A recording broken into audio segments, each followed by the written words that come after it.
أعوذ بالله من الشيطان الرجيم بسم الله الرحمن الرحيم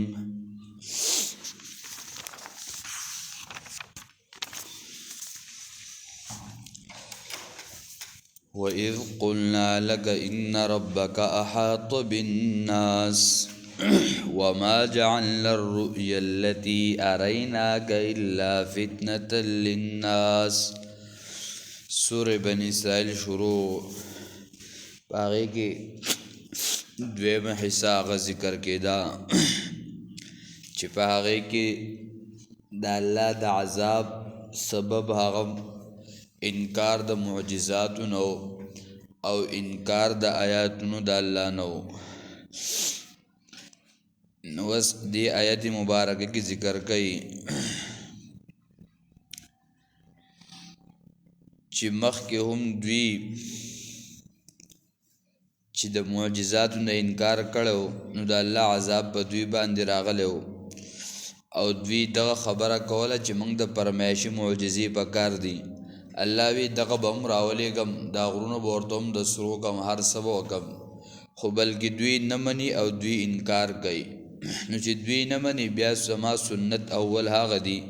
چې بیا زه به دغه خلکو باندې عذاب راولم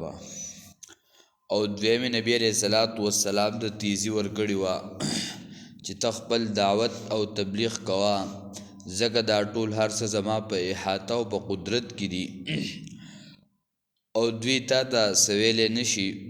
نو دا غي ذکر ابروز تفصیل شیو نو په دې آیت کې الله ذکر کوي وما جعلنا الرؤيا التي أريناك إلا فتنة للناس او نه دې ګرځولې موږ هغه لیدل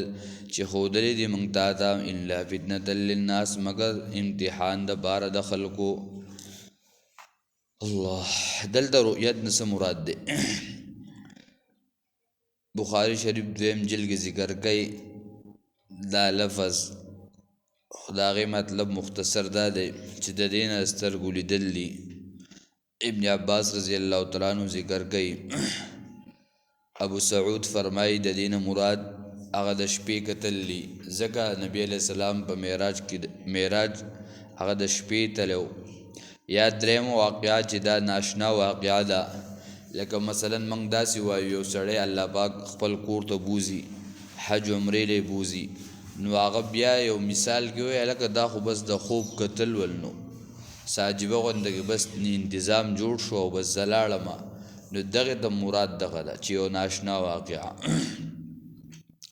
الا فتنه للناس مگر امتحان د پاره د خلکو د پاره امتحان د پدې کې څه مطلب دی او څه یو خدا چې دوی خندل او دا کول وی د ځمکې نه خبر اسمان ته ورسېده اوس یې د ځمکې خبرې کولې اوس یې د اسمان خبرې شروع کړې علما ذکر کوي چې د دې مراد امتحان هم دا رؤیت چې ذکر شو نو دا دې خبرې دپاره چې دغه اسمان د تلل او بیا یو اسمان نه بل اسمان پورې 1500 فاصله او بیا په یو اسمان کې دنده 1500 مسافت فاصله نو دوی په دغه پورې سوکړل ټوکې مسخرې وکړي دغه وجه دا هغه ذکر کوي چې کله دا خبره ذکر کړو نو ابو جهل راغی وی تا خو بس قافلې هم لیدلی او د دې تذکره موږ په معراج واقعه کې تفصیلا کړی و خو صرف دلته ټکی د پاره بیا تا به قافلې هم لیدلی قافلې هم لیدلوي یو قافله چې هغوی راغونډ شو اوښتې ورک شوي الله رسول وي زرالم بس بیا یې سم نو خو بس کوزه مې راواغسته کوزه پرتو د هغې نه مې اوبه وڅکلې بله قافله داسې وه چې هغه کله زما دا براق راغی نو دا اوښ چې دا زما دا براق ولید وي بس دی وترید او لاړ وی بله قافله به دې هم لیدلې هغه وي او وی بله قافله دا وه چې د هغې اولنی اوښ خړ غوندګې رنګ و نو دا قافله به کله رارسي هغه وی د شروع په ورځ مازدیګر به رارسي نو دا یې څه وکړل هغوی ته خبر ورکو الا فتنه للناس مگر امتحانو د پاره د خلکو چې خلکو ته دا خبره کول نو باغوی باندې ډیره ناشنا او عجیبو لګیدا چې دوسه پوری د زمکه خبرې کول نن راغی وای چې تل او اسمانون تا او دا نو دا سو د خلکو د پاره امتحانو چې د خلکو د ازمیخ په خبرو کې چې د الله رسول راغی لکه د ابوبکر صدیق رضی الله تعالی عنہ ابو جهل یا یو کس واجب تاسو کو وی هغه مرګره خو دا خبرې کوي وی او کدا پیغام نبی علیہ الصلوۃ والسلام دا خبره کړي بالکل حق او سچ ده او ما تسلیم کړي دا کدا غنه علاوه بل څوک کوي به نه تسلیم هما نو دغه شان دي دوی دا خبرې کولی او دریم معجزه والشجره الملعونه فی القرآن او ونه چې بد ویل شي دي د قرآن کې نو د دې ونی نو سمورات دی نو مفسرین ذکر کړل قرآن کې الله پاک بخبل ذکر کوي سوره صافات کې درشتمه سپارا الله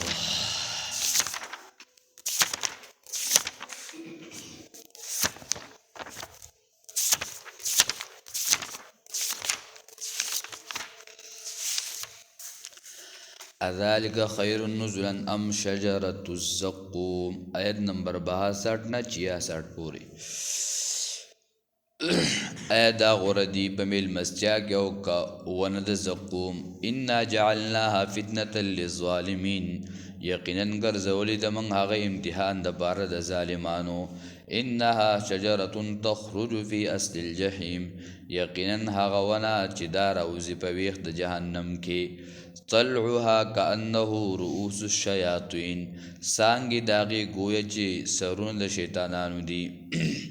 فإنهم لاكلون منها فمالئون منها البطون یقینا د دوی به خامخا خوري داغې نه ډکوي به داغې نه خېټې خپلې یعنی خپلې خېټې به ډکوي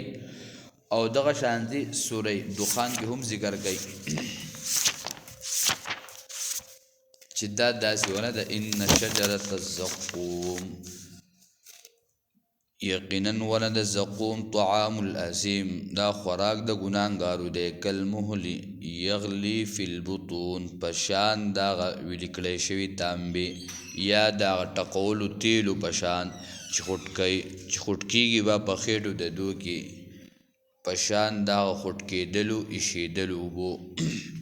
نو د دې نه مراد دغه زقوم چې کله دا خبره وکړه نو دوی په دې پورې هم خنداګانې شروع کړي و یو طرف ته د الله رسول وی چې د دې به دا خشاکي او بل طرف ته وی چې په دې کې به دا ونې او دای نو دوی په دې پورې څه کړي ټوکې شروع کړي نو مفسرین ذکر کړي دي آیا ته نه ګورې الله جل شانو ابراهیم علیه السلام چې ورته لاړ دا حفاظت چا کړی آیا ته نه ګورې دا 19 فرشتې چې په جهنم کې د حفاظت څوک کوي یا ذکر کړی دی تفسیر معارف القرآن چې په ترک یو داسې زناور دی چې د هغې د سرمنې د دا ټوپۍ او بلوزونه دا جوړیږي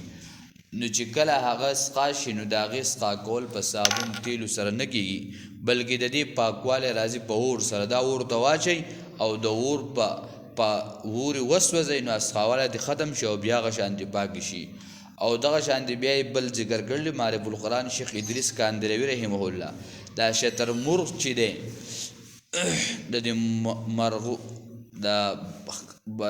خلق ورته وایي په دې مارغانو کې د اوښ په شانتې مشر د سلپز ورته وایي نو وایي دا ګرمې سکروټې دی خوري دته دا تکلیف نه ورکوي او بیا تفسیر عثماني کې هغه ذکر کړي دي چې په عربو کې یو 3 قسمه وینې دي ملح کلح او غفار وای دا داسې ونې دي چې د دې دا پاڼې کله د یو بل سره لګي د دې نه اور لګي نو وای د عربو به چې کله راغستې نو دا به یو صادر یو سیس کې بند کړه او جدا به راوړه ځکه چې څنګه موږ وایو هلکه دا 2 تارون د یو بل سره وجنګېږي د بجلۍ دا 11000 لیڼه او دا نومونه ورته اخلو نو دغه شان دی وای چې کله به دا پاڼو د پاڼې نه دا به د یو بل سره لګېدي دی به سپارک او اور به یې لګو وای چې الله جل شانه د شنې ونې نه اور لګولی شي نو داسې نشي کولی چې به د اور کې څوک ونه راوخېږي دا ولې نشي کولی دا هغه ذات ته ګرانه څه ده او ابن جوزي رحمه الله فرمایي وای ابو جهل او عتبه وی دوی به په دې زقوم پورې داسې خنداګانې کولې لکه پخوا زمانه کې وی دي عربو کې ودا چلو چې دا کجوره به په منځ کټ کړه او په دې کې به لږ غونډه کې دا کوچ دا واچول بیا به دغه شانتي ورکړې اوس خورا او اوس خو کجوره ورکې او د هغې سره د دې کوچ نه داسې وړې دانې ونه جوړې کړې هغه ول ورکوی دا خوره نو دوی به څه کول دا کوچ او دا به یې راواغېستل او دا دواړه به یو ځای کړل او دا به یې خوړل او بیا به یې په دې پورې خندا کوله وي دا زقوم دی وي چې داسې زقوم وي د دې خوړل به څه ګراني وي موږ به په هغه جان کې هم خورو که نه نو الله پاک وایي چې دې دا بد ویلی شي دي د بدو مطلب دا دی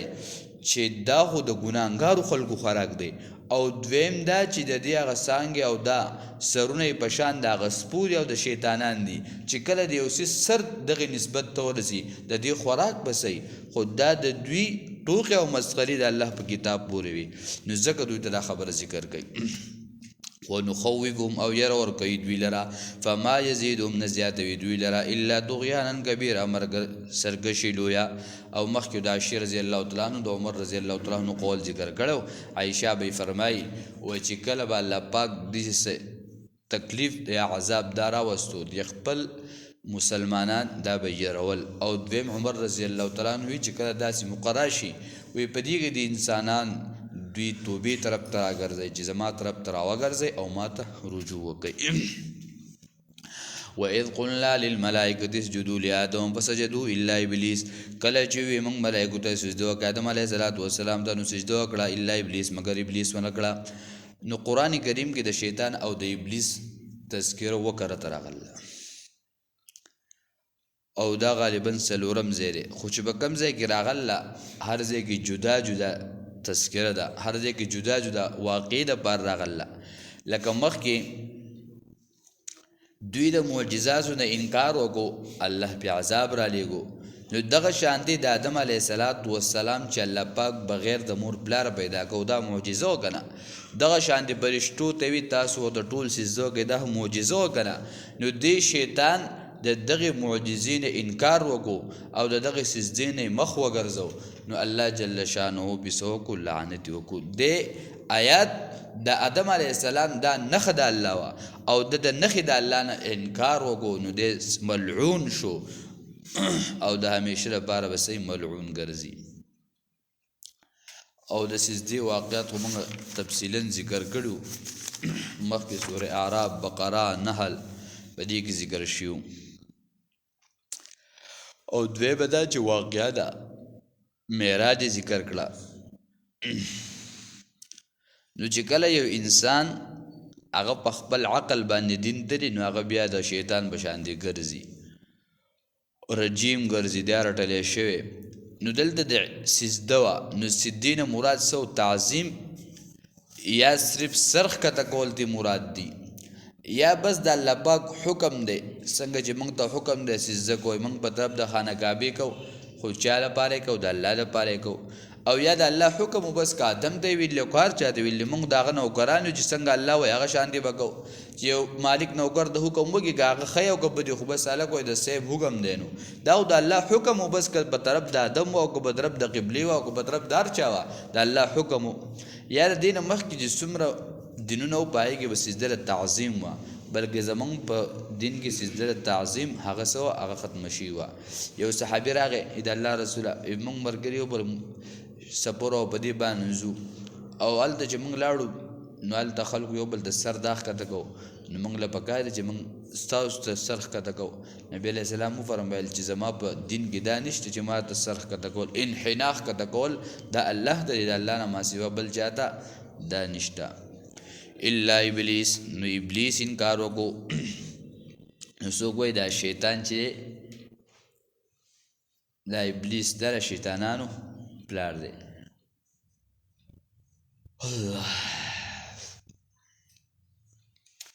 او تفسیر ساوی ذکر کوي چې دا 8000 کال عبادت کړو چې کله په یو سجده باندې الله رجیم وګرځو نو چې موږ سوچ وکړو چې موږ 15 وخته مونځي او 15 وخته مونځ کې موږ سجدې پرېږدو او ټوله ورځ بازارونو کې ګرځو ګشتونه کوو د یو بل خبرې وړو بازار کې په سودا نه ستړي کېږو په خبرو نه ستړي کېږو په ټول ورځ پنډوکو باندې نه ستړي کېږو او چې کله لمانځه وخي مونځ زموږ نه پاتې شي نو الله دې نه کړي شیطان چې 8,000 کاله عبادت کړی د هغه په یو سجده باندې دومره حد ته رسېد او چې زموږ د ورځې 5 مونځونه دي او په هغې کې مونږ ملا ماتئ مانځه ده بس ټالی ټالی کېږو چې خدای پاکه دا به څنګه کوو څنګه به ورته ځو څه چل به کوو نو الله دې بس په موږ باندې خپل رحمتونه نازل کړي الله دې د صحیح مانځه توفیق راکړي او بیا یې څه وی خلقته منا قال اسجد لمن خلقت طینا دا دویم جواب دی هغه وی آیا سجدو کوم هغه چاته چې هغه تا پیدا کړی د خټې نه دلته بیا لوی وکړه وی آیا دا ادم خو تا د خټې نه پیدا کړلی زه دې د اور نه پیدا کړم خټه کې لاندېوالی دی په اور کې چوتوالی دی زه بره نه یم ډېره ښکته نه دی نو آیا زه دته سجده وکړم نو که سړی سوچ وکړي په دې اور کې ظاهر کې خو داسې ښکاري خو په دې کې سره خیانت دی اور ته څومره څیزونه چې دی سیزي دی ختموي او خاوره داسې څیز دی ده پکې بس دی جمع کوي دی ګډوډوي نه بس دا سره په خټه کې امانت دی نو دی خو ځان دغه شو زه خو د اوره پیدا یم او زه به بره ځم خو هلته په تا کې خیانت دی او خټه چې ده په دې کې امانت دی څومره څیزونه پکې دي نو بس دی ځان سره جمع کوي دی خرابوي نه بیا یې څه وي قال ارأيتك هذا الذي كرمت علي هغه وی چې خبر راکړه دا رایته به معنی د خیال وی خیال لیدې هذا الذي کرمت دا هغه سړی چې تا عزت ورکو د په ما باندې نو دای درېمه خبره وکړه چې آیت تا خو د شیطان وی تا خو ما ته په ادم باندې عزت ورکو تا خو د ادم له عزت ورکو او زه دې څه کړم زه دې ښکته کړم د ده مرتبه دې چوته کړه د دې مقام ورکو نو بیا څلورم جواب کوي لئن اخرتني الى يوم القيامه لاحتنكن ذريته الا قليلا که چېرې تا زه رسته کړم او مهلت ترې راکړو تر ورځې د قیامته پورې لاحتنکن خامخا په خپل قابو کې به راولم اولاد ستا سوا د لږو کسانو نه نو دلته وله بله تذکره وکړه چې ته خو وې بس آیت پرېږدو دا مخکې خبره زمانه پاتې شوه چې کله یې دا خبره وکړه چې آیا زه سجده کوم زه یې د خټې نه پیدا کړم دی د اور نه پیدا کړی دی نو الله پاک فیصله وکړه زه نو وی دې حدیث کې راځي وی دې شیطان د الله نه تپوس وی الله ته وی چې آیا ته خو فیصله دې کړله چې زه به کتاب لیږم او زه به رسولان لیږم خو زما کتاب سره وی الله جل شانو ورته وفرمیل شیطان ته چې ستا کتاب شعرونه دي دا کم شعر شاعري چې کېږي دا ستا کتاب دی او دا خالونه دا کمې دا ښځې چې دا په تندو او په دې باندې ږدي دا ګناه دی د دې نه ځان ساتل پکار د زنانو له په دې خال باندې څوک نه ښکلي کېږي او نه به څوک درجه اوچتېږي نو دا د شیطان کار دی نو الله ورته وي بس ستا کتاب سره خالونه دي او ستا شعر دا شاعري ده بیا یې تپوس وکړو وی تا فیصله ده چې ته به خپل رسول لیږې زما رسول به څوک هغه ورته وي ستا رسول به کاهني پالګري دا نن سبا چې پالونه ګوري په لاس کې ته وښایه او دا پاڼه دې خوا که او دا رضان نه او دا انګلیش کتاب به راغستی تورې تاله پکې پال ګورم په قرآن کې تاله پال ګوري په قرآن کې تاله پال ګوري نو الله دې غرق مکه دی به خپله راواخله وی ګوره که نه په دې کې د پال له کم ځای نه راغلی په قرآن کې خو پالونه نشته دومره وایو هغه پې رد کوي خو دا نه و چې په دې کې پال دی او په دې کې ستا بچي دی او ستا پکې نشته او دا هغلته کې ویړو ته دغلته کې راوړی دا ټول ګډې وړي دي چلو شیطان ورته وی چې زما رسول به څوک هغه ورته دا کاهن پالګري بیا یې د درېم تپوس وکړو د الله نه وی الله وی زما د رزق روزي خو ستا په مخلوق ده چې د مخلوق له به روزي ته ورکې زما خوراک به صحیح هغه ورته وی الله جل شانو وی ستا به خوراک هغه یو سړی کور ته داخلېږي مثلا د بسم الله ونه وي بس شیطان وي د خپل ملګرو ته وایي راځئ زما ځای وشو د مغړونو ته وایي راځئ او بس دغه کور ته دنده شي یا هغه ډوډۍ چې په هغې باندې بسم الله ونه ویلی شي شیطان ورته وایي راځه بس زمونږ ځای وشو او د هغو سره څه شي په دې مجمع کې مشغول شي او خوراک کوي بیت دریم تپوس وکړو څلورم وی زما څښاک به څه الله جل شانه ورته وی چې کوم شګي دا شراب دا نشه بګي دا ټول ستا څښاک دی بس دغه څښه څومره شراب څومره نشې نن سبا زموږ په ځوانان وګوره اب ته تماشو او نشو باندې ځان تباه کړو د ورځې به لاړ شي د بل مزدور به دیاړي به کوي او چې کوم سړی دا چلونه شیزونه میزونه سکي نو هغه خو دیاړي هم نشي کولی خو ټول ربېږي کیني باسي او ښکته ځي بره ځي نو چې کله دغه شیزونه 1000 روپۍ والي نو بس لاړ شي بګي 500 روپو کې ماښام راوړي بیا به د یو ګوټ کې ناستې دا شیزونه به راکاږي شخړې به یې رخ کړي نو الله ورته وایي چې دا نشه شیزونه چې دي دا ستا څه دي دا شراب او دا ستا څښاک دی بیا یې تپوس وکړو د الله نه وی زما کور به کوم ځای وي تا خو د خپل بندګانو سره د دې واده کړله هر څه به درکوم د استوګنې ځای به درکوم د آرام ځای به درکوم هغه ورته وایي ستا ځای کور هغه بیت الخلا ده ځکه چې کم سړی بغیر د بسم الله ویلو نه او د دعا ویلو نه دی بیت الخلا دوی د دن نشي وای دا شیطان د دې انسان د عورت سره لبي کوي او د ګډوډي او بیا بل تپوس وکړو وی الله وی مال یو جال دا راکا چې بس زه ستا د بندګان په دې کې را بندوم را غونډوم الله ورته وفرمیل وی ستا جال شو زه ستا دا ښځې چې دي نو په ښځو کې د ښځو دغه چې دی دا د شیطان جال دی دا حدیث دی ګوره داسې خبره دا قصه نه ده چې تاسو وایي دا قصه کې دا حدیث دی دا خبره نو الله ورته بس دغه جال دی بس دا ښځې ستا جال دی که سړی نن سوچ وکړي په ودونو کې څومره قتلونه اکثر وشي کله وګوري هلک به د 5 بچو مور وتښتېده پلان کې دا چلو شو ولې چې دا ښځې دا شیطانانو جال دی جال بس راشي دومره خبرې وکړي یا چېرته یو ورور غریب پاکې جامې واغوندي سپینې جو الا هغه دومره واغوستې او ستا دي ته دې وګوره نو اصل دا چې دا څه دا شیطان جال دی او بیا ذکر کړي دي یو بزرګ واقعه ورسره یو دوه ګاونډیانو یو ګاونډي په یو بزرګ پسې لاړ ډېر غریبانان وي د رزق دره کې نه لګېد چې کله لاړو نو هغه ځای ته ورسېدل بزرګ ول وظیفه ورکړه هغه مالداره شو الله پاک ول په پراخي د رزق راوسته وي دا ګاونډي لاړ په بزرګ پسې وی چې تا ورته څه ښودلي دي او تا څه دي ورته وښودل هغه ورته ته خپله خبره وکړه ته څه وې ده نو ولې چې په هغه باندې دله غوسور غلي و چې د سر دا مال له کوم ځای نه راغی د سر دا ګاډۍ له کوم ځای نه راغی دا خو اصل دا بالای تیرا شروع کو دا سیزونه ورکوونکی څوک دی دا خو الله ورکوي لاړ شوی الله دله دې ورکړي مال یې هم راکړي او د الله پاک د ده نصیب کا دله یې ښه زیات کا دله یې دوچن کا مال هم دوچن راکړه ستا په خزانو کې څه کمی دی د الله په خزانو کې کمی شته چې ورکولو غواړي د سړي ګمان نه ورکوي نو دا زور او بدي کې څه پیدا هغه نشته نو شیطان حسد وکړو نو دلته ذکر لاحترقن ذریته الا قلیلا خامخا بخپل قابو کې بیر عالم سیوا د وسوب کسانو نه نو احتناق ویل کېږي مکمل ختمول چې په جال کې بیر عالم او دویم جهنم ته به داخلو ما